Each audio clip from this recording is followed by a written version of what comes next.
When you are good to your parents, especially to your mother, suswertihin ka sa buhay mo. 99% po ng mayayaman, tingnan nyo, mabait sa nanay. Pag mabait ka sa nanay mo, malakas mag-bless ang mga nanay. Kung gusto nyo ang babago ang buhay nyo, kung gusto nyo maging okay kayo, kung may galit kayo sa mga nanay nyo, alisin ninyo. Kasi kahit anong sabihin ninyo, nanay nyo yan. Utang nyo ang buhay nyo dyan. Kung hindi man para sa inyo naging mabuting nanay yan, nanay nyo pa rin yan. Hindi porket hindi kayo ginawa ng mabuti, karapatan nyo nang gawan din sila ng masama. You do not counter bad things with another bad thing.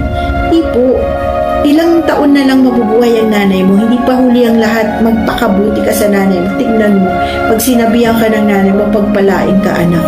Pag pinagdasal ka ng nanay mo, kahit gaano kasama ang buhay mo, maaayos yan. Yan po, lahat ng swerteng tao, lahat ng mayaman na tao, napakabait sa nanay.